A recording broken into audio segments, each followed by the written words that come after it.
அதாவது இன்றைக்கி நம்ம பேசுகிறது என்ன அப்படின்னு பார்த்தீங்கன்னா, நம்ம அடிக்கடி பேசுகிறது தான், நம்ம மூளைக்கு எது வருமோ அதோடு நின்றுக்கணும் அப்படிங்கிறது தான் என்னோடய பாணி. அப்போ நம்மளுக்கு இந்த ஜோதிடத்தில் நிறைய ஜோதிடம் இருக்குது. எல்லா ஜோதிடமே சூப்பர் ஜோதிடம். அதில் வேத ஜோதிடங்கிற இந்த பாரம்பரிய ஜோதிடங்கிறது முதன்மையான ஜோதிடம். அந்த ஜோதிடத்திலிருந்து அப்படியே கிளைகிளையாக பிரிஞ்சது தான் மற்ற ஜோதிடங்கள் எல்லாமே. அதிலிருந்து பிரிஞ்சது தான் நாடு ஜோதிடம், கேபி ஜோதிடம் இப்படிங்கிற மாதிரி. அப்போ நம்ம இன்றைக்கி பார்க்குறது வந்து இளமை, எளிமை, இனிமை, புதுமை அப்படிங்கக்கூடிய கேபி ஜோதிடம். அப்போ அந்த கேபி ஜோதிடத்துடைய சிம்பிளான சூட்சமங்கள் என்ன அப்படிங்கிறது என் அனுபவத்தில் நிறைய ஜாதகங்களை நம்ம பார்த்துருக்குறோம். அந்த ஜாதகத்திலிருந்து சில தொகுப்புகளை மட்டும் ஒரு குறுகிய ஒரு 10 நிமிடத்தில் நம்ம பேசி நம்ம நிறைவு பண்ணிக்கலாம். அதாவது எல்லாருமே நினைக்கிறாங்க, ஒரு லக்னம் அப்படின்னா அந்த லக்னாதிபதியை போல தான் அந்த கிரகங்கள் இருக்குது அப்படிங்கிற மாதிரி நம்ம நினைக்கிறோம். ஒரு உதாரணத்துக்கு என் ஜாதகத்தை எடுத்துக்கங்க. நான் என் ஜாதகத்தை எடுத்துக்கிட்டால் என் மகர லக்னம். மகர லக்னம்னா மகர லக்னத்தை இயக்கிறது யார்? சனி பகவான். அப்போ என்னுடைய கிட்டத்தட்ட என்னுடைய தோற்றமாக இருக்கட்டும், நான் என்னுடைய செயல்பாடுகளாகட்டும் யார் மாதிரி இருக்கணும்? சனி மாதிரி தான் இருக்கணும். நான் என்ன சனி மாதிரியாக இருக்கிறேன்? என்ன மாதிரி இருக்கிறேன்? என்னங்க ஐயா? சுக்கிரன் மாதிரி இருக்கிறேன். உண்மையாலுமே அதுதான். என்னுடைய கேபி ஜோதிடத்தில் என்னுடைய லக்ன பாவத்தை இயக்கக்கூடிய கிரகம் சுக்கிரன். இல்லை ஒயிட் அண்ட் ஒயிட்டுங்கிறத விட மாப்பிள்ள என்னுடைய லக்ன பாவத்தை இயக்க கிரகமே சுக்கிரன் தான். அப்போ நாங்கள் அங்கே வந்து நம்ம எடுத்த உடனே நம்ம வந்து மகர லக்னம், லக்னாதிபதி சனி இருக்கிறாரு, அதனால் உங்களுடைய தோற்றம், நடை, உடை, பாவனை எல்லாமே சனி மாதிரி தான் இருக்குன்னு சொன்னோம்னா நம்ம தோற்று போயிடுறோம். சோம்பேறியல் இல்லைங்களே, நம்ம தான் துருதுருன்னு இருக்கிறோமே எந்நேரமே. கிட்டத்தட்ட 50 என்னங்க ஐயா? பரணி சுக்கிரன் இருந்தாலும் அந்த லக்ன பாவத்தை இயக்கக்கூடிய கிரகம் எனக்கு சுக்கிரன். அப்போ 12 பாவத்தையும் பாரம்பரிய ஜோதிடத்தில் எந்த கிரகங்கள் வேணுமாலும் இயக்கலாம். ஆனால் கேபி ஜோதிடத்தில் 12 பாவங்களை இந்தந்த கிரகங்கள் தான் இயக்கணும்னு ஒரு கணக்கு இருக்குது. அப்போ அந்த கிரகங்கள் 12 பாவத்தில் என்ன கிரகங்களை இயக்குதோ அந்த கிரகங்களைப் போல தான் அவனுடைய வாழ்க்கை நடக்குது. இதுதான் உண்மை. இப்போ லக்ன பாவத்தை சுக்கிரன் இயக்குது அப்படின்னாவே அவங்களுடைய அந்த கேரக்டராக இருக்கட்டும், குணாதிசயங்களாக இருக்கட்டும். முதல்ல லக்னம்னா என்ன? லக்னம்னாவே வந்து ஜாதகருடைய தனித்திறமை, உயிர், ஜாதகருடைய கேரக்டர் வாய்ஸ், இது எல்லாமே லக்னம் தான். அப்போ அந்த குணாதிசயங்கள் தான் அவங்களுக்கு இருக்கும். அப்போ அது தொடர்புகள்னால் நிறைய பேர்த்துக்கு புரியல. இதில் என்னென்ன தொடர்புகள் அப்படின்னா, எப்படி நம்ம 12 ராசியை பிரிக்கிறோமோ அதே மாதிரி தான் நட்சத்திரத்தையும் கிட்டத்தட்ட 248 உபநட்சத்திரமாக பிரிச்சிருக்கிறாங்க கேபி ஜோதிடத்தில். அப்போ அந்த பிரித்த அந்த நட்சத்திரம், ஒரு கிரகம் ஒரு நட்சத்திரத்தில் இருக்குது அப்படின்னா அவன் இன்னொரு என்ன உபநட்சத்திரத்தில் இருக்கிறானோ அந்த உபநட்சத்திரம் போல தான் அந்த கிரகம் இயங்கும். இதுதான் உண்மை. இன்னும் சிம்பிளாக சொல்ல போனால், ஒரு உதாரணத்துக்கு சொல்கிறேன். ஒரு கிரகத்தை எடுத்துக்கிறோம். இப்போ சிம்பிளாக சொல்கிறேன், ஒரு 7ஆம் பாவத்தை எந்த கிரகம் இயக்குதோ, இப்போ நீங்கள் ஒன்றும் இல்லை, ஒரு மகர லக்னம், மகர லக்னத்துக்கு 7ஆம் பாவத்தை என்ன சொல்கிறோம்? சந்திரன் சொல்கிறோம். அப்போ அந்த சந்திரன் தான் அவருடைய வாழ்க்கையில் திருமணத்தை நடத்தி வைக்கணும். திருமணத்தில் சந்திரன் நின்ற ஏதாச்சும் சந்திரன் கிரகம் வேறு ஏதாச்சும் ஒரு கிரகத்துக்கு நின்றுருந்தால் அந்த கிரகம் நடத்தி வைக்கணும்னு நம்ம சொல்லலாம். ஆனால் இங்கே அப்படி கிடையாது. எந்த கிரகங்கள் வேணுமாலும் திருமணத்தை நடத்தி வைக்கும். கேபி ஜோதிடத்தில் எந்த கிரகங்கள் வேணுமாலும் திருமணத்தை நடத்தி வைக்கும், பணத்தை கொடுக்கும். சனியும் பணத்தை கொடுப்பான், குருவும் பணத்தை கொடுப்பான், சுக்கிரனும் பணத்தை கொடுப்பான். இவங்க தான் பணத்தை கொடுப்பாங்கிற அர்த்தமே கிடையாது. அப்போ ஒரு கிரகம் எந்த நட்சத்திரத்தில் இருக்குதோ அந்த நட்சத்திரத்தை போல தான் அது வேலை செய்யுது. இதுதான் கேபி ஜோதிடத்தில் நம்ம நடைமுறையில் கண்டுபிடிச்ச விஷயம். இப்போ ஒன்றும் இல்லை, 7ஆம் பாவத்தை இயக்கக்கூடிய கிரகம் அப்படின்னு வச்சுக்கோங்க, ஒரு குரு பகவான்னு வச்சுக்கோங்க. அப்போ 7ஆம் இடத்தை குரு பகவான் இயக்குறாரு அப்படின்னா அந்த 7ஆம் இடங்கக்கூடிய திருமண ஸ்தானம் முழுக்க குருவாகத்தான் இருக்கும் அப்படிங்கிறத மனசில் வச்சுக்கணும். அப்போ திருமண வாழ்க்கை அவர் எப்படி அமையும்? ஒரு கடவுளுடைய அனுக்கிரகம் போல் வரக்கூடிய மனைவியாக இருக்கட்டும், கணவனாக இருக்கட்டும், நல்ல கடவுளை போல் ஒரு பெருந்தன்மையான ஒரு நல்ல ஆன்மீகம் சம்மந்தப்பட்டதோட அப்படிப்பட்ட மனைவி தான் கணவன் தான் அமையும். ஆனால் அந்த 7ஆம் பாவத்தை ஈக்கக்கூடிய கிரகம் எந்த கிரகமாக இருந்தாலும் அவன் நிற்கிறாரில்ல, ஒரு நட்சத்திரத்தில் இருப்பார்ல, அந்த நட்சத்திரநாதன் தன் கையில் எந்த பாவத்தை வச்சுருக்கிறாரோ, பாவம்னா என்ன? நம்ம கேபி ஜோதிடத்தில் 12 பாவங்கள் இருக்குது. அதாவது 12 எண்கள் புரிஞ்சுக்கிற மாதிரி. இதில் சிம்பிளாக சொன்னால் 8, 12 அப்படிங்கிறது பிரச்சனைக்கு உண்டான பாவம். 2, 4, 6, 10ங்கிற பாவம் பொருளாதாரத்திற்கு மிகப்பெரிய முன்னேற்றமான பாவம். இந்த 5, 9 அப்படிங்கிறது பொருளாதாரத்திற்கு பின்தங்கி உள்ள பாவம். இந்த 1, 3, 7, 11 அப்படிங்கிறது எல்லாமே உபயராசி மாதிரி, இந்த பக்கம் தராசு தட்டு மாதிரி இங்கேயும் போகாது இங்கேயும் போகாது, சரிசமமாக இருக்கும். இதை மட்டும் நீங்கள் புரிஞ்சுக்கிட்டீங்கன்னா போதும். 8, 12னா பிரச்சனை, 5, 9 அப்படின்னா பணமே இல்லை, அன்புக்கு அடிக்ட் ஆனவன், பணத்தை நோக்கி அவனோட எண்ணங்கள் போகாது. 2 4 6 10ங்கிறது பொருளாதார நோக்கமே இருக்கும். பணத்தை அதே மாதிரி அவங்ககிட்ட அன்பு பாசத்தில் எதிர்பார்க்கக்கூடாது. அதே மாதிரி 1 3 7 11 அப்படிங்கிறது எல்லாமே ஆவரேஜ். இங்கேக்கு தகுந்த மாதிரியும் பேசிக்குவான், அங்கேக்கு தகுந்த மாதிரியும் பேசிக்குவான். இதுதான் இதனுடைய மொத்த மேட்டரே இதுக்குள்ளே தான் இருக்குது. இப்போ நான் சொன்ன விஷயத்துக்குள்ளே தான் இருக்குது. அப்போ அந்த 7ஆம் பாவத்தை எந்த கிரகங்கள் இயக்கினாலும் அந்த கிரகத்துடைய தசாபுத்தியில் தான் திருமணம் நடக்குதே தவிர வேறு எந்த காலகட்டத்திலையும் நடக்கலை. நான் பார்த்துட்டேன். அது கேபி ஜோதிட படித்தவங்களுக்கு எல்லாத்துக்குமே கிட்டத்தட்ட தெரியுது. அதில் அந்த கிரகம் என்ன நட்சத்திரத்தில் இருக்குன்னு கொஞ்சம் பார்க்கணும். இப்போ 7ஆம் பாவத்தை இயக்கக்கூடியவர் குருன்ட்டேன். நிற்கக்கூடிய நட்சத்திரம் சந்திரனாக இருக்குது. அந்த சந்திரன் தன் கையில் 6ஆம் பாவத்தை வச்சுருக்காருன்னு வச்சுக்கோங்க. எப்பயுமே 6ஆம் பாவங்கிறது திருமண பாவத்திற்கு 2 6 10 பாவங்கிறது வந்து ஒரு பாவம் தன்னுடைய 12 ஒரு ராசி தன்னுடைய 12ஆம் ராசிட்டு தோற்று போயிடும். இப்போ 7வது ராசி இருக்குதுன்னா 6வது ராசிட்டு தோற்று போயிடும். 5வது ராசி இருக்குதுன்னா 4வது ராசிட்டு தோற்று போயிடும். 10வது ராசி இருக்குதுன்னா 9வது ராசிட்டு தோற்று போயிடும். இது எல்லாமே தோற்று போயிடுன்னு முடிவு பண்ணிக்கணும். தோற்று போயிடுதுன்னா என்ன? 7னா திருமணம் நடக்கிறது, 6னா திருமணத்தை முறிக்கிறது. இது கொடுக்கறது, இது முறிக்கிறது. அப்போ 7ஆம் பாவத்தை குரு இயக்குனாலும் அவன் நின்ற நட்சத்திரம் சந்திரன் 6ஆம் பாவத்தை கையில் வச்சுருக்கார். இது கேபி ஜோதிடத்தில் நம்ம பார்த்த உடனே அழகாக பலன் சொல்லிடலாம். ஏங்க உங்களோட திருமண வாழ்க்கையில் பொண்ணு செட் ஆகிற மாதிரி வருதுங்க. பொண்ணு நீங்கள் பார்க்குற பொண்ணு பூரா கடவுளுக்கு நிகராக இல்லை ஒரு நல்ல ஒரு பெருந்தன்மையாக ஒரு கடவுள் அம்சம் புரிஞ்சு பொண்ணு அமையுதுங்க. ஆனால் எங்கள் அம்மா மட்டும்தான் அந்த பிள்ளை பிடிக்க மாட்டேங்குதுங்குது. ஏன்? சந்திரன் 6ஆம் பாவத்தை கையில் வைத்திருக்கிறார். 6ஆம் பாவங்கிறது என்ன? திருமண பாவத்திற்கு ஆகாத பாவம். அப்போ ஒரு கிரகம் என்ன நட்சத்திரத்தில் இருக்குது, அந்த கிரகம் என்ன உபநட்சத்திரத்தில் இருக்குதோ அதுதான் இறுதியான முடிவு. அப்போ அந்த 6ஆம் பாவத்தை கையில் சந்திரன் வச்சுருந்தாலும் அவன் நின்ற உபநட்சத்திரம் இருக்குது பார்த்தீங்களா, அது 7ஐயோ 9ஐயோ இப்படி ஏதாச்சும் தொடர்புகளை வச்சுருந்தது அப்படின்னா அவங்க அம்மா வேணானே சொன்னால் கூட அடுத்து சூரியன் 7 கையில் வச்சுருக்காரு, இல்லை இந்த சூரியன் 9 கையில் வச்சுருக்காருன்னு வச்சுக்கோங்க. அது அந்த கேபி ஜோதிடம் படித்தவங்களுக்கு தெரியும். அவங்க அம்மா வேணாங்க, அவங்க அப்பா இந்த புள்ள தான் நல்ல புள்ள, கம்முனிரு, நீ எப்படி ஒன்று கட்டிக்கலான்னு சொல்லி கல்யாணத்தை பண்ணிடுவாங்க. அப்போ நம்ம இதில் என்ன தெரிஞ்சுக்கணும்னா, எந்த கிரகங்கள் வேணுமாலும் எந்த பாவத்தை வேணுமாலும் இயக்கலாம்.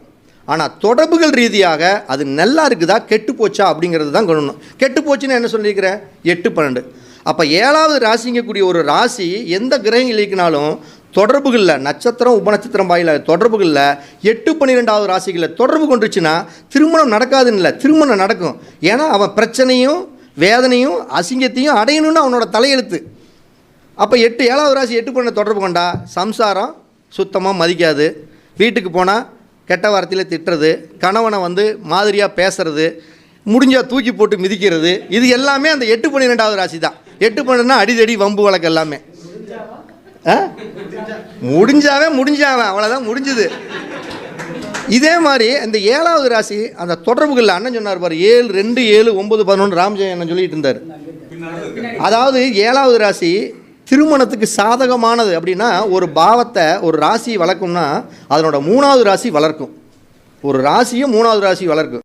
இப்போ 2வது ராசி இருக்குது, அந்த 2வது ராசி வளர்க்கக்கூடிய ராசி எது? அதனுடைய 3வது ராசி. 2 3 4.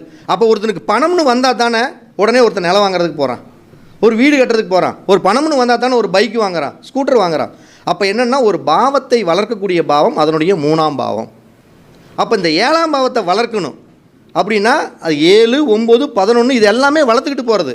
அப்போ 7வது ராசி யாருடைய ஜாதகத்தில் முதல்ல இந்த ஒற்றைப்பேட பாவங்களை தொடர்பு கொண்டாவே திருமண வாழ்க்கையில் பிரச்சனை இல்லைன்னு தெரிஞ்சுக்கலாம்.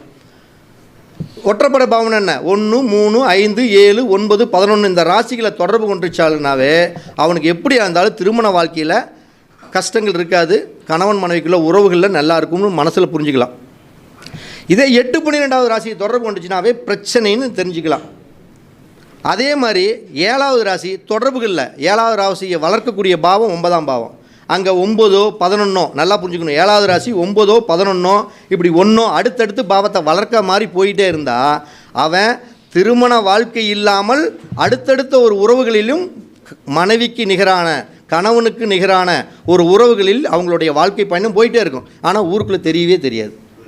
ஏன்னா 8 12 வந்தால் தானே தெரியும். 8 12 தானே அசிங்க அவமானம். அப்போது ஒரு பாவத்தை நம்ம அழகாக கேட்ச் பண்ணுறதுக்கு கேபி ஜோதிடங்கிறது பக்காவாக நம்மளுக்கு அழகாக வழிகாட்டி கொடுக்குது. இப்போ அதே மாதிரி ஒரு காதல்ங்கிற ஒரு விஷயத்தை எடுத்துக்கிறோம். காதல் அப்படிங்கிறது எத்தனாம் பாவம்? 5ஆம் பாவம். அப்போ அந்த 5ஆம் பாவத்தை தோக்கடிக்கக்கூடிய பாவம் எந்த பாவம்? 4ஆம் பாவம். சிம்பிளான ஒரே விஷயம், ஒரு பையன் வர்றான், ஒரு பொண்ணு வர்றாங்க, 5ஆம் பாவத்தை எந்த கிரகம் வேணுமாலும் இயக்கும். நான் தான் சொல்லிட்டேன், கேபி ஜோதிடத்தில் ஒரு பாவத்தை எந்த கிரகம் வேணுமாலும் இயக்கும். அந்த கிரகத்தோடைய புத்தி வர்றப்ப தான் அவன் காதல் பண்ணுவான். அதுக்கோசரம் 8 வயசு பையன் வந்த உடனே 5ஆம் பாவம் இயங்குது, உனக்கு பையனுக்கு காதல் வந்துருச்சுன்னு சொல்லக்கூடாது. பருவ வயசு இருக்குதான்னு பார்த்துக்கிட்டே இருக்கணும். இப்போ மாப்பிள்ளை மாதிரி வயசு இருந்தால் 5ஆம் பாவம் இயங்குதுன்னா மாப்பிள்ளை நீ காதல் பண்ணிட்டு இருக்கிற மாப்பிள்ளை, இந்த இதில் காதல் எப்பயுமே இல்லை மாப்பிள்ளை பிள்ளையவே நாங்கள் தானே கொடுத்துருக்குறோம். அப்போ 5ஆம் பாவம் 8, 12வது பாவங்களை தொடர்பு கொண்டால் நிச்சயம் காதலில் அவன் அசிங்கம், அவமானம், கேவலத்தை அடங்கியே தெரியும். அதை புரிஞ்சுக்கணும்.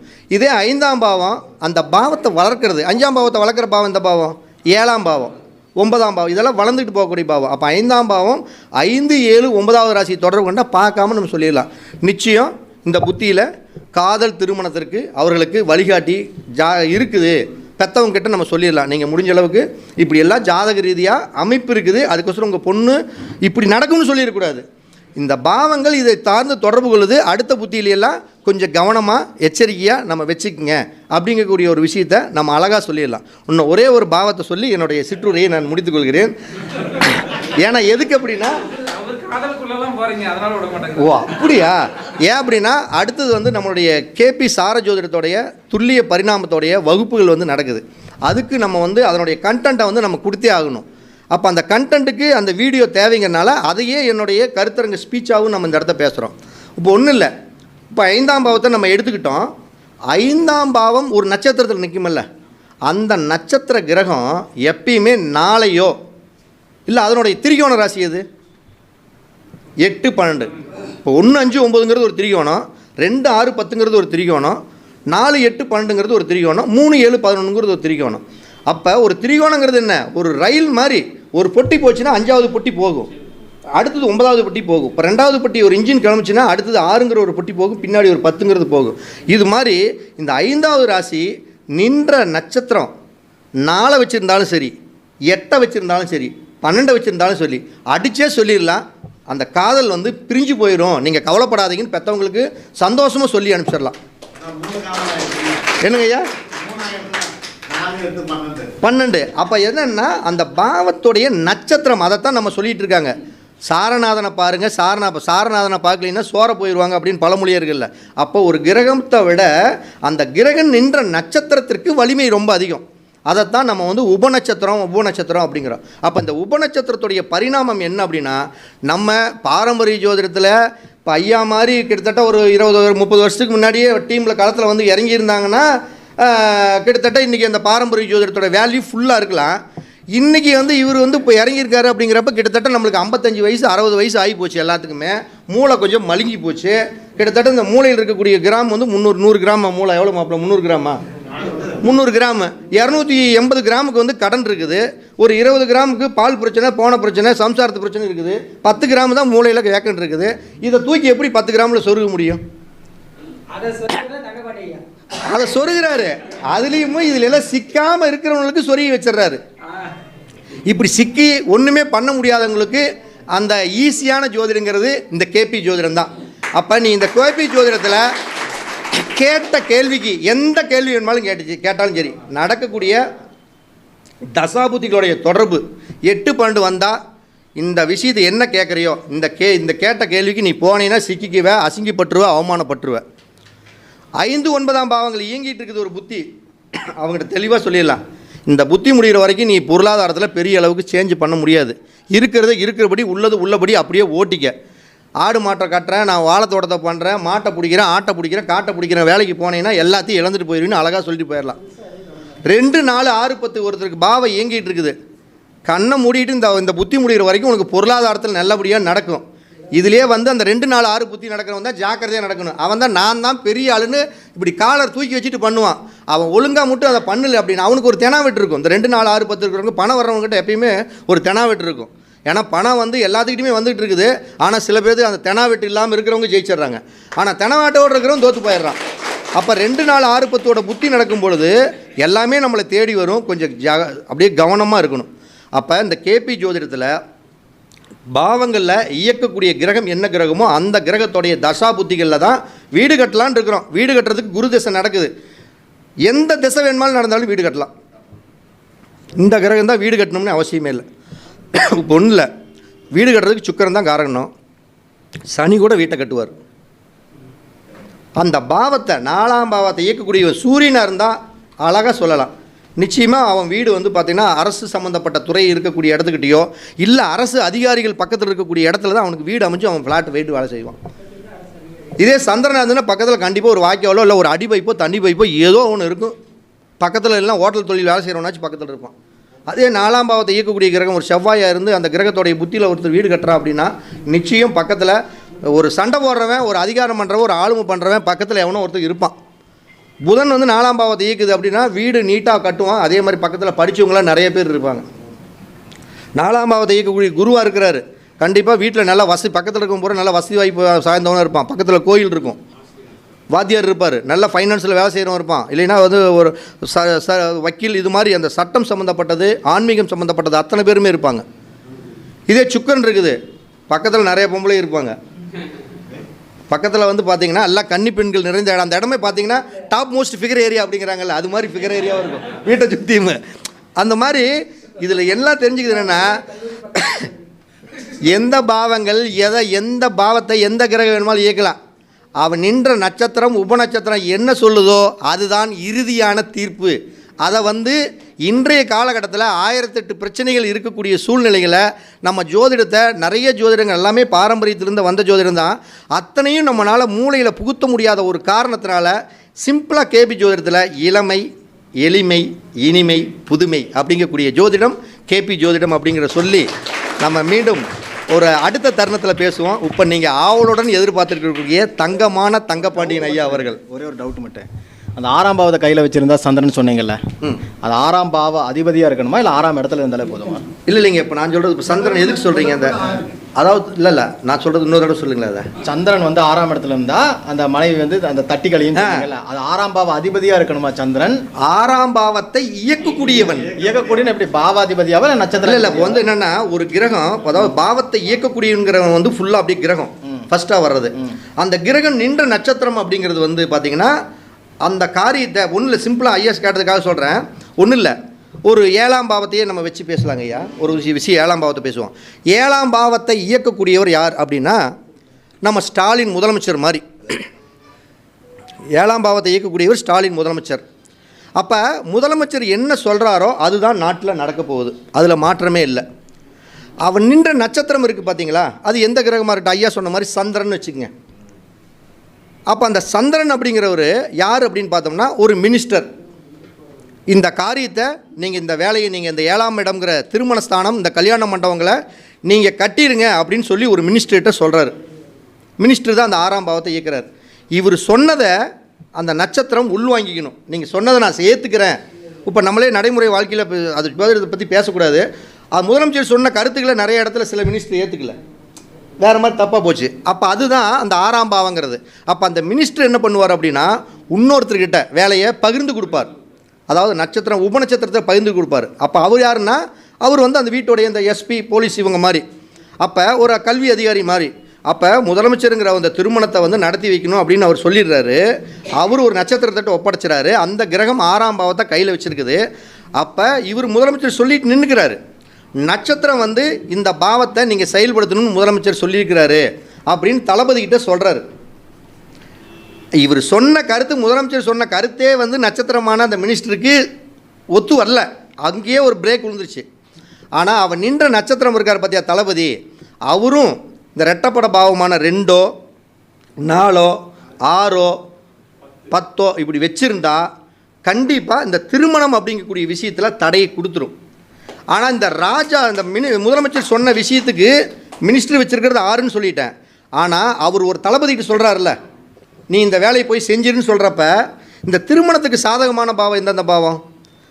1ஆம் பாவம் சாதகம்தான், 3 சாதகம்தான், 5 சாதகம்தான், 7 சாதகம்தான், 9, 11 இது எல்லாமே சாதகம்தான். அப்போ இந்த ஸ்டாலின் சொன்னது ஒரு பாவத்தை இயக்கிறாரு. அடுத்தது மினிஸ்டரு அவர் வேணான்னு தடுக்கிறாரு. ஆனால் மினிஸ்டர் சொன்ன வேலையை தளபதிகிட்ட ஒரு IAS கொடுக்குறாரு.